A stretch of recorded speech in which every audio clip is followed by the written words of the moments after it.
오늘 말씀은 구원받은 우리가 율법을 굳게 세우는 것이다. 좀 말씀이 어렵지요? 구원받은 우리가 율법을 굳게 세운다. 그래서 율법을 굳게 세우는 것이 뭐냐 하는 그러한 내용이 되겠습니다. 여러분의 말씀을 집중해서 잘 들으시면 이해가 될 수 있는 그러한 말씀이니까 어떤 은혜로운 그런 시간이 되기를 소망하면서, 구원받은 우리에게 자랑할 것이 있느냐 이렇게 이제 반문하고 있어요. 구원이라고 하는 것이 우리가 자랑할 것이 있느냐 그런 거예요. 여러분, 우리가 구원받은 것에 대해서 자랑할 수 있어요? 없다는 거예요. 내가 예수 믿은 것에 대해서 내가 이렇게 잘했기 때문에 예수 믿어서 라고 자랑할 수가 없다는 거예요.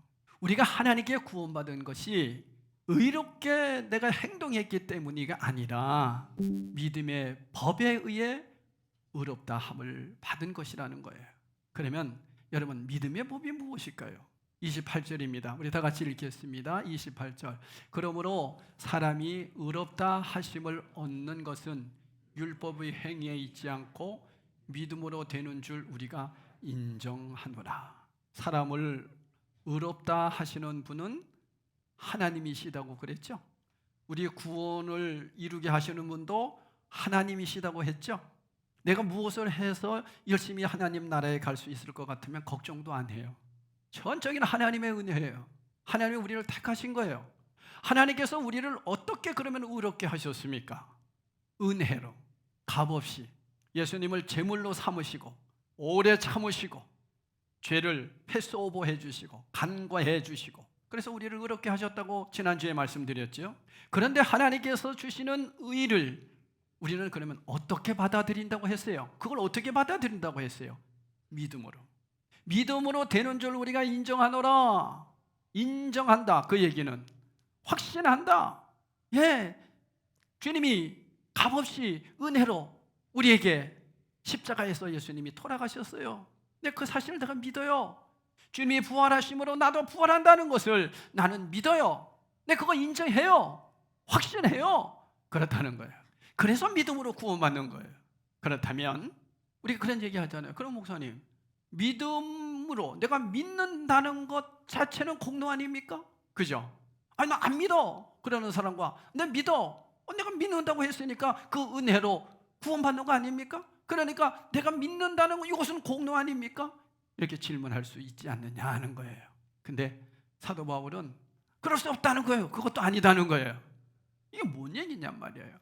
하나님께서 애초에 우리를 구원할 의도가 없으셨는데 우리가 믿음으로 그것이 이루어졌다면 좀 공로가 될 수는 있어요. 근데 그게 아니라 하나님께서 이미 십자가 구원을 이루어 놓으심으로 우리의 믿음이 가능할 수 있도록 하셨다는 거예요.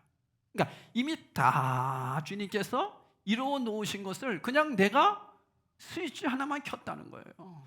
들어오지 않는 그 전기를 어떻게든지 전기가 들어오게 해서 내가 스위치를 켰다면 그게 공로라는 거예요. 근데 그것이 아니라 이미 어디까지? 이 교회까지 전기가 다 들어오게 됐어요. 뭐만 하면 돼요? 스위치 켜기만 하면 되는 거예요. 들어온 것만 스위치만 켜면 되는 거예요. 이것이 공로라고 얘기하면 아니다는 거예요. 자, 이런 표현이에요.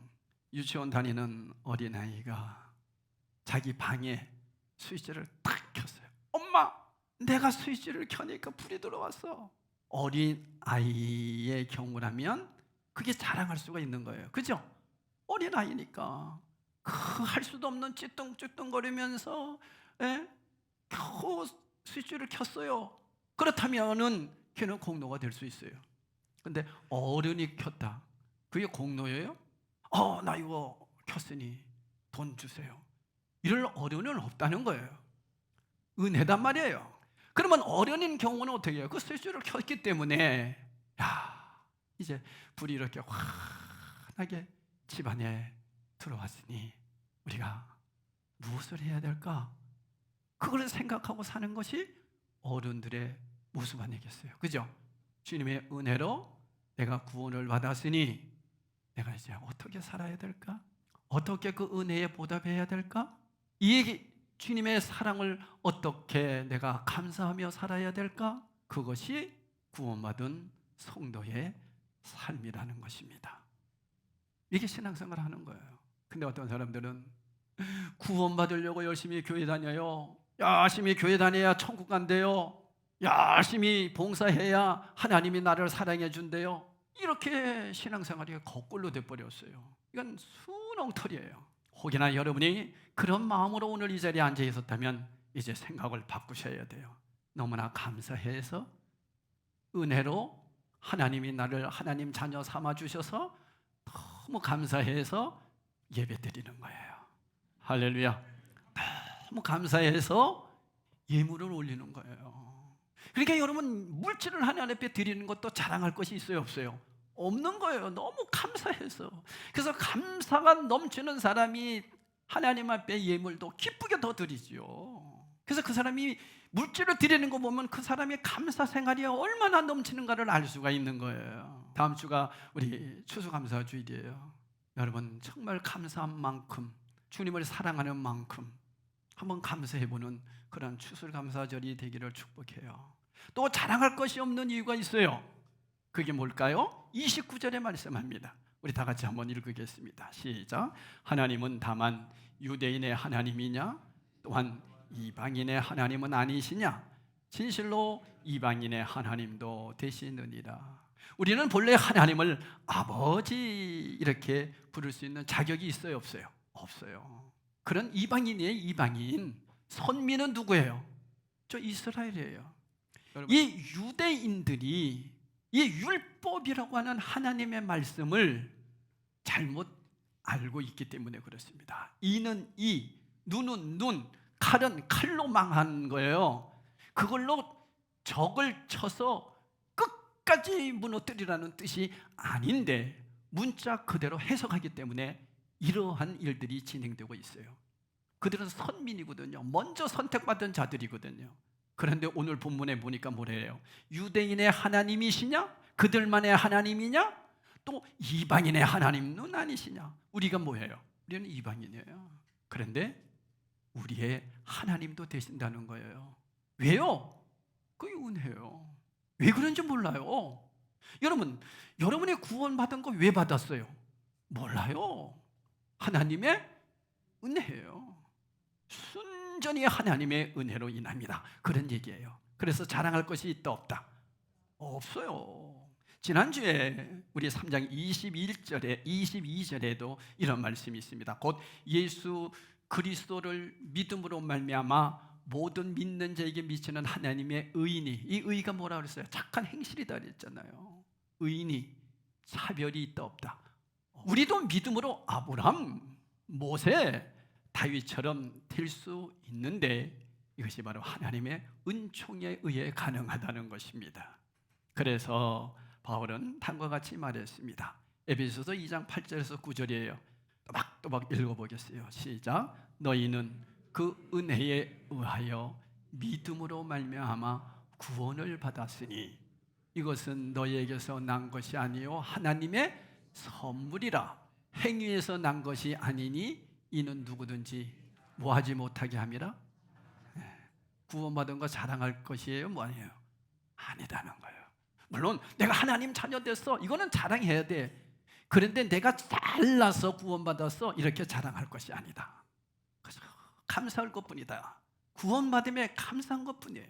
여러분, 감사는 뭘 하는 거예요? 이거 감사하는 거예요. 내가 하나님 자녀다니. 뒤돌아보면서 지금까지 내가 살아온 날들을 가만히 뒤돌아보니 하나님의 은혜 아니고서는 이게 될 수가 없어. 어떻게 나 같은 사람이 구원을 받을 수 있단 말인가? 하나님 감사합니다. 그거밖에 없다는 거예요. 우리가 자랑할 분은 나를 구원해 주신 하나님만 자랑해야 된다는 것입니다. 그러면 하나님을 자랑하는 삶은 구체적으로 어떤 삶일까요? 하나님을 자랑하는 삶, 어떤 삶일까요? 31절에 답을 주고 있습니다. 31절에 보니까 그런즉 우리가 믿음으로 말미암아 율법을 파기하느냐? 그럴 수 없느니라. 도리어 율법을 굳게 세우느니라. 굳게 세우느니라. 율법을 굳게 세운대. 이게 무슨 뜻일까? 그래서 오늘 말씀의 제목이 우리가 율법을 굳게 세우느니라 그랬어요. 이 말씀을 이제 살펴보려고 그럽니다. 헬라어 원문에는 율법을 굳게 세우느니라 문장에 주어 우리가 앞에 있어요. 그래서 앞에 우리를 넣어서 우리를 어떻게 한다? 우리가 율법을 굳게 세우느니라, 그런 뜻이에요.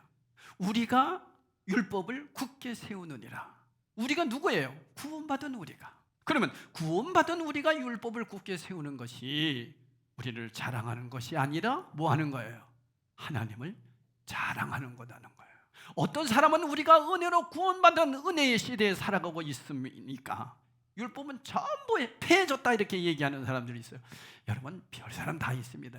그래서 여러분 잘 아는 제7일 안식일 교회 같은 경우는 아니다, 율법은 폐해진 게 아니라 그대로 지금도 지켜야 된다. 그래서 그들은 안식일을 언제 지켜요? 토요일날 지키고, 부정한 음식 먹으면 안 돼요. 그래서 그들은 돼지고기도 안 먹어요. 그게 안식, 제7일 안식교회예요. 이단들이 다 그렇게 해서 나오는 거예요. 근데 이 말이 맞기도 하지만 틀려요. 왜 틀리는지 여러분 오늘 이 말씀 정말 바르게 알아서 앞으로 먹는 것, 그리고 내가 신앙생활 하는 것에 율법에 저촉되지 않기를 바라요. 잘 들어보셔요. 마태복음 5장 18절에 이렇게 말씀합니다. 자, 이 말씀을 보면 진실로 너희에게 이르노니 천지가 없어지기 전에는 율법의 1.1획도 결코 없어지지 아니하고 다 이루리라. 아멘. 와, 다 이룬대요. 1.1획도. 그러면 율법이 뭐예요? 성경 전체잖아요. 안식일을 거룩히 지키라. 안식일이 원래 언제였어요? 토요일이었잖아요. 그럼 이거 어떻게 됐냐면 1.1획도 틀림없이 다 지켜야 된다고 그랬어요. 요즘 사람들은 11조를, 젊은 애들이 11조를 안 한답니다. 11조 안 하는 이유가 이 매스컴, 유튜브 이런 데서 이상한 목사들이 11조는 하지 말라고 그렇게 선동을 하고 있는 것을 애들이 보고서도 그러는 거예요. 이게 이런 거예요. 그러니까 여러분, 그건 구약이다. 구약에 나오는 것은 하지 말아야 된다. 그러니까 말라기가 구약이잖아요, 그죠? 그러니까 하지 말아라. 이래서 11조를 안 하는 거예요, 젊은 애들이. 큰일입니다, 여러분요. 정말 큰일입니다. 그런데 여러분 보세요. 천지가 없어지기 전에는 율법의 1.1획이라도 결코 없어지지 않냐고 다 이루리라. 예수님의 이 말씀대로라면 우리는 지금 어떻게 돼요? 짐승을 잡아서 제사를 드려야 합니까? 안 합니까? 제사 드려야 돼요. 왜? 1.1획도 틀림없이 우리가 해야 되니까. 이 혼란한 율법에 대해서 바른 이해가 없어서 생기는 거예요. 그래서 여러분, 신학이 중요한 겁니다. 신학이 중요한 거고 교리가 중요한 거고, 그래서 신학과 교리를 정확하게 가르쳐야 될 사명이 목사에게 있는 거예요. 그래서 목사는 전문 사역자에 따라서 전문 사역자. 여러분은 무슨 사역자? 그냥 사역자. 그래서 평신도다 이렇게 얘기하는데 평신도가 아니고 사실은 사역자예요. 자, 우리 성도들은 뭐예요? 사역자. 저는 뭐예요? 전문 사역자. 그래서 신학 공부하는 거예요. 이걸 배우는 거예요. 신학을 배우고 교리를 배워서 성경을 바르게 잘 풀어줘야 될 사명이 목사에게 있어요. 목사가 제사장입니까? 장로님, 목사가 제사장입니까? 아니에요. 목사가 제사장 아니에요. 여러분이 제사장이고 제가 만인 제사장이에요. 누구나 제사장이에요. 믿으세요? 그런데 우리 옛날 목사님들이 뭐라 했어요? 목사는 기름 부은 제사장이고, 그죠? 여러분 그런 얘기 많이 들으셨죠? 처음 듣는 것 같이 얘기해요? 아니에요, 여러분. 제사장이 아니에요. 제사장은 이미 예수 그리스도가 대제사장이세요. 믿으세요? 다 폐해졌어요. 그런데 옛날식으로 생각하는 거예요. 대제사장. 제사장이 사제. 그래서 가톨릭에서는 사제라고 얘기하잖아요. 목사는 사제가 아니에요. 전문 사역자예요. 자, 그렇다면 율법에는 세 가지 측면이 있는데 이게 아주 신학적 용어인데 잘 기억하셔야 돼요. 원칙적 측면, 예식의 측면, 계명의 측면입니다. 어려운 얘기가 아니에요. 이렇게 보시면 돼요. 원칙적 측면이라는 것은 뭐냐면 제사 원칙, 지내야 돼요, 안 해요? 제사 해야 돼요, 안 해야 돼요? 아니, 지금 시대에 우리 제사 지내야 되냐고. 예배로 바뀌었죠. 그러면 옛날 같으면 어떻게 해야 돼요? 짐승 하나씩 잡아와서 가난한 사람은 비둘기 잡고 좀 있는 사람들은 양을 잡고 정말 부자들은 뭘 잡아야 돼요? 소를 잡아야 돼요. 자기 그 갖고 있는 재산만큼 하는 거예요. 신앙생활은 그렇게 하는 거예요, 구약에서는. 그런데 어떻게 합니까? 예수님이 십자가에서 다 이루셨잖아요. 그래서 이거 폐해서 없어. 또 뭐가 있어요? 아까도 얘기했잖아요, 제사장 없어요. 우리가 다 제사장이에요. 만일 제사장이에요. 또 이스라엘 백성이 자신을 어떻게 정결하게 구별했어요? 부정한 거 먹지 않아야 돼요. 돼지고기 먹으면 됐어요, 안 됐어요? 안 됐어요.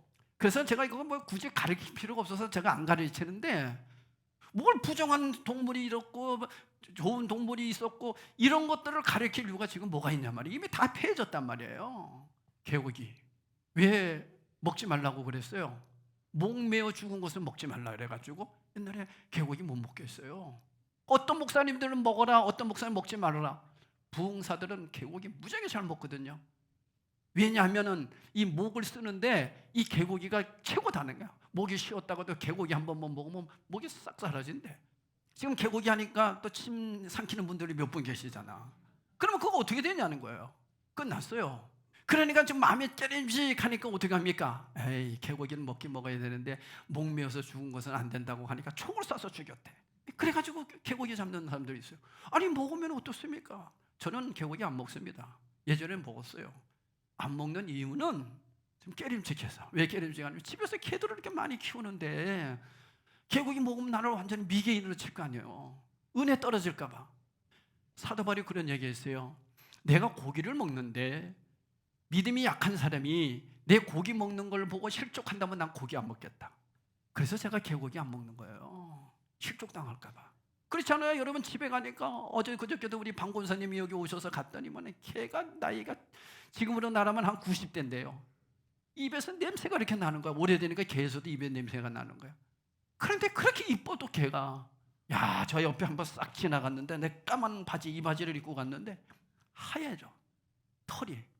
그런데도 이뻐. 근데 여러분 한번 생각해 보세요. 내가 개고기 먹었다 그러면 그 집 실족당하지 않겠어요? 그래서 안 먹는 거지 율법 때문에 안 먹는 건 아니에요. 돼지고기 여러분 잘 먹죠? 율법에 의하면 돼지고기 먹으면 안 돼요.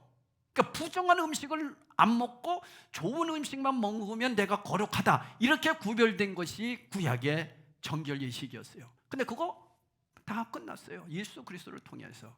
여러분 피 먹지 말라고 그러잖아요. 피채. 근데 여러분 피 먹어요, 안 먹어요? 선지 해장국 맛있잖아요. 먹는 거예요. 여러분 이 선지가 헤모글로빈을 만들어내는 거 아시죠? 헤모글로빈, 여자분들 그거 약 먹지 마세요. 선지 해장국만 한 번만 딱 먹어보세요. 여자분들 한 달에 한 번씩 꼭 선지 해장국 먹으면요 어지럼증 싹 사라집니다. 우리 집사람 어지러울 때 제가 무조건 가가지고 선지 해장국하고 철렵하고 양지 딱 넣은 거 있어요. 해장국, 방일 해장국집에 가가지고 한 그릇만 딱 먹으면 싹 사라져요. 여러분 부정한 거, 먹지 않는 것과 같은 규례를 우리 예수님은 다 폐해 주셨어요. 이게 원칙적 측면이에요. 두 번째가 예식적 측면인데, 이스라엘 백성들이 제사 지낼 때 소제와 뭡니까? 번제를 드렸잖아요. 소제는 지난주에 말씀드렸잖아요. 막 요제 흔들어서 막 빠가지고 가루, 누구를 상징하는 거예요? 예수 그리스도. 번제 각을 떠가지고 뼈 추려가지고 그거 태워서 향기를 하나님 앞에 드리고 피를 뿌렸어요. 누굴 예표하는 거예요? 예수님. 예수님이 십자가에서 다 이루셨어요. 그래서 예식적 측면 다 끝난 거예요. 그래서 원칙적 측면과 예식적 측면은 끝났어요. 근데 하나 안 끝난 게 있어요. 계명 측면이에요. 다시 말하면 십계명을 얘기하는 거죠. 부모를 공경하라, 살인하지 말라, 도둑질하지 말라, 이런 계명이에요. 자, 예수님께서 십자가에서 죽으심으로 말미암아 원칙적 측면 어떻게 됐어요? 없어졌어요. 주님께서 당신의 죄를 제물 삼아 영원한 제사에 드림으로 제사의 원칙 없어졌어요. 주님의 보혈의 능력 안에서 우리가 정결을 경험함으로 정결의 원칙 없어졌어요. 그러니까 감사함으로 먹으시기 바랍니다. 나는 야채만 먹겠어. 내가 이거 먹으면 죄질 거야. 이렇게 생각하는 것은 잘못된 거단 말이에요. 물론 뭐 건강을 위해서 약초만 먹으시는 것은 괜찮지만은 정결의 원칙은 다 없어졌어요. 또한 우리는 예수 그리스도를 통해 하나님 앞에 영적인 예배를 드릴 수 있도록 율법의 예식적 측면도 다 없어졌어요. 네, 오직 하나 계명, 안식일을 거룩히 지켜라. 여러분, 안식일을 거룩히 지켜야 돼. 우리 십계명에도 보면, 그러면 안식일을 거룩히 지켜야 되는데 안식일이 토요일을 지켜야 되잖아. 근데 우리 예수 그리스도가 부활하심으로 어떻게 됩니까? 우리는 주일, 주님이 부활하신 날을 상징으로 예배를 드리는 거예요. 그래서 주일날 드리는 거예요. 그러니까 여러분, 주일날 예배 드려야 되는데 어떤 마음으로 드려야 돼요? 안식일을 거룩히 지키는 그런 정신을 가지고 드려야 되는 거예요. 예배가 이렇게 중요한 겁니다. 말라기에 나오는 11조를 드려라. 이 말씀도 철저한 계명이잖아요. 그게 여러분도 아시다시피 어떤 정결 원칙입니까? 제사 원칙입니까? 아니에요. 오직 계명이에요. 그래서 이것만큼은 분명하게 바르게 계명의 의미를 가지고 하나님 앞에 지켜야 되는데 어떻게 합니까? 1.1획도 틀림없이 지키라고 했어요. 계명을 그렇게 지키라는 얘기예요. 계명을 얘기하는 거예요. 그래서 율법 하면은 말씀, 계명 이해하시기 바라요. 그래서 율법이 뭐라고요? 말씀이에요. 계명이에요. 어떤 말씀? 예수 그리스도를 통해서 이루어지는 말씀. 그러니까 율법이 완성되었다. 그 얘기는 뭐예요? 우리가 잘 아는 대로 아까 얘기했잖아요. 측면에 있었는데 원칙적 측면, 예식적 측면, 이것은 예수님이 완성시킨 거예요. 다. 그래서 율법이 완성된 거예요. 나머지는 예수 그리스도를 통해서 이 계명의 측면도 우리가 계속 지켜나가면서 완성해 나가는 거예요. 그래서 31절에 율법을 굳게 세워야 된다 하는 이 계명은 바로 율법이 계명을 얘기하는 거죠. 그래서 바꿔 얘기하면 계명을 굳게 세우느니라. 우리가 계명을 굳게 세우느니라. 우리가 말씀을 굳게 세우느니라. 그렇게 말씀하고 있는 것입니다. 그러면 우리가 예수님을 사랑한다는 증거, 우리와 하나님과의 관계가 회복되었다는 증거, 이것은 무엇으로만 알 수 있느냐? 계명을 지킴으로만 드러나는 겁니다. 그 외에 방법이 없습니다. 예수님 사랑하는 거 여러분 어떻게 사는 거? 맨날 예수 사랑합니다. 눈물을 흘리며 사랑합니다. 그게 사랑하는 겁니까? 그것은 마음에 그렇게 가지고 그렇게 살아내는 게 사랑하는 거예요. 당신 사랑합니다. 맨날 아내를 사랑합니다. 눈물만 흘리고는 집에 가서 두들겨 패. 그게 사랑하는 게 아니잖아. 사랑하면 그렇게 살아내는 것까지가 사랑이에요. 그러니까 하나님을 사랑한다는 얘기는 계명을 지킴으로써만 드러나는 겁니다. 그래서 대개가 우리가 사랑하는 것도 너무 추상적이에요. 믿음 너무 추상적이에요. 그러니까 교회에서 열심히 물론 사랑하니까 우리가 그렇게 찬양도 할 수 있는 거예요. 타짐하는 거예요. 그걸로 끝나면 안 된다는 거예요. 21일 다니엘 기도를 통해서 우리가 간증을 듣고 타짐합니다. 그걸로 끝나면 안 된단 말이에요. 그렇게 살아내야 된단 말이에요. 여기까지가 구원이에요. 할렐루야. 이게 진짜 주님 사랑하는 성도의 삶이에요. 그 외에 다른 방법 없어요. 우리가 죽을 수밖에 없는 죄인이었으나 믿음으로 의롭다 영을 받고 하나님의 관계가 회복되었음을 진정으로 깨닫는다면 계명을 지킴으로써 그 관계 회복을 증명하는 삶을 살아야 됩니다. 그래서 여러분, 거룩한 삶이란 바로 뭐 하는 거다? 계명을 지키는 거예요. 계명을 굳게 세운다는 것은 구체적으로 뭡니까? 살인하지 말라. 내가 살인 안 했어. 그러니 계명 지켰어? 아니다는 거예요. 여러분, 여기서 오해하면 안 돼요. 살인하지 말라는 것은 사람을 죽이지 않았다는 거잖아요. 그러니까 내가 계명 지켰다고 얘기합니다. 간음하지 말라. 내가 다른 여자에게 어떤 성적으로 피해를 안 줬어. 그러니까 나는 간음 안 했어. 이렇게 얘기할 수 없다는 얘기예요. 그런데 이 문자 그대로만 얘기하면 우리는 그렇게 되는 거예요. 도둑질 하지 말라. 내가 뭐 남의 거 훔쳤어? 이렇게 지나가면서 훔치기는 싶은데 내가 안 훔쳤어. 그러면 되는 거잖아요. 그죠? 어떤 때도 저도요, 이렇게 지나가면 저거 하나 갖고는 싶다, 이런 마음이 있을 때가 있어요. 여러분 그런 마음 없으세요? 그러나 내가 저거 훔칠까 이런 마음은 없잖아요. 그냥 갖고는 싶다 이런 마음은 있어요. 그러니까 다시 말하면 뭐냐면 내가 훔치지 않았기 때문에 훔치고 싶다, 저거 훔치고 싶다, 그런데 안 훔쳤어. 그러니까 이게 죄가 아니다, 이렇게 생각하는 것이에요. 이걸 다시 말로 하면 정신을 지킨다는 의미지 문자 그대로를 지킨다는 것이 아니에요. 그래서 문자 그대로 지킨다는 얘기는 형식주의자로 전락합니다. 그게 바로 누구냐? 유대인들이에요. 그러니까 문자 그대로 이는 이, 칼은 칼. 그러니까 그들은 끝까지 보복하겠다. 하마스 끝까지 보복하겠다는 거예요. 그런데 예수님은 뭐예요? 피차 사랑의 빛 위에는 아무에게도 지지 말라. 남을 사랑하는 자는 율법을 다 이루었느니라. 로마서 13장 8절에서 10절에 말씀합니다. 자, 9절 보세요. 간음하지 말라, 살인하지 말라, 도둑질하지 말라, 탐내지 말라 한 것과 그 외에 다른 계명이 있을지라도 내 이웃을 내 자신과 같이 사랑하라 하신 그 말씀 가운데 다 들었느니라. 그 무슨 얘기예요? 사랑으로 하면 간음도 안 해요. 사랑으로 하면 도둑질도 안 해요. 사랑으로 하면 살인도 안 하는 거예요. 사랑하기 때문에 내가 남을 돕는 거고, 사랑하기 때문에 내가 그 일을 안 하는 거지. 사랑하지 않으면서 그 말씀대로 지키겠다는 것은 형식주의자다는 거예요. 그게 누구다? 유대인들이 그랬단 말이에요. 그러니까 여러분들 정말 그들이 사랑한다면 그렇게 하마스가 공격했을지라도 어린아이들까지 다 죽이겠습니까? 사랑이 없는 거예요. 그냥 형식적인 율법만 지키려고 하는 거예요. 이런 그리스도인들을 가지고 지금 강력하게 바울이 비판하는 겁니다. 그러니까 여러분, 저와 여러분들이 정말 하나님의 자녀라면 내 안에 진정한 주님의 사랑이 있는가? 사랑이 있음으로 인해서 그 사랑 때문에 이웃을 사랑하는가? 사랑 때문에 내가 다른 사람을 사랑하는가? 이것이 바로 사랑에서 진행된다는 것입니다. 그런데 우리가 이 계명을 문자 그대로만 받아들여 사랑하지 않고 도둑질하지 않으면 이웃을 사랑하는 사람이 되는 것이 아닙니다. 이웃을 사랑하기에 계명을 지키라는 거죠. 그러니까 사랑보다 앞선 것이 없다는 거죠.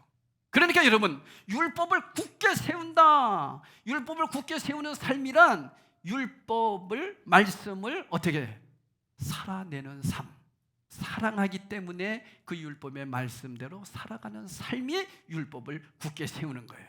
이게 그리스도인이에요. 이런 사람들이 하나님 앞에 감사하며 살아내는 거예요. 그러니까 여러분, 모든 것에서 사랑이 없으면 아무것도 아니다. 다 형식주의자고 억지로 하는 거고 마지못해서 하는 것이고. 그래서 여러분, 구원받은 성도는 절대적인 것이에요. 항상 사랑의 목적으로 일을 하는 거예요. 이것이 신앙의 모습이다 하는 것을 사도 바울이 이 로마서 3장 27절에서 31절에 말하는 거예요. 그러니까 구원받은 우리가 율법을 굳게 세우는 것이다. 이것은 다른 말로 표현하면 뭐예요? 구원받은 우리가 하나님의 말씀을 사랑하는 것이다. 말씀대로 살아내는 것이다. 어떤 마음으로? 사랑의 마음으로. 여러분이 무엇을 할 때 내가 정말 사랑으로 하고 있는가? 내가 사랑으로 봉사하고 있는가? 사랑으로 예배하고 있는가? 그런 사람이 감사하게 되는 거죠. 내가 사랑으로 그러한 삶을 앞으로 주님 살겠습니다. 그렇게 다짐하는 사람이 성찬식에 참여하는 거죠. 그러니까 여러분, 구원받은 하나님의 자녀는요, 엄청난 사람인 거예요. 내 마음대로 안 살아요. 주님의 말씀대로 살고 싶은 거예요. 주님이 하라는 대로 순종하고 싶은 거예요. 근데 그게 잘 안 되잖아요. 그래서 기도하는 거예요. 성령님에 의하는 거예요. 성령님이 도와주시면 이길 수 있다는 거예요. 성령님이 도와주시면 사랑할 수 있는 거예요. 성령님이 도와주시면 우리는 무슨 일도 할 수가 있는 거예요. 그래서 기도하면, 여러분 이렇잖아요. 어떤 문제가 있을 때 너무너무 힘들어. 기도하고 나면 이길 수 있잖아요. 그거 기도하라는 거예요.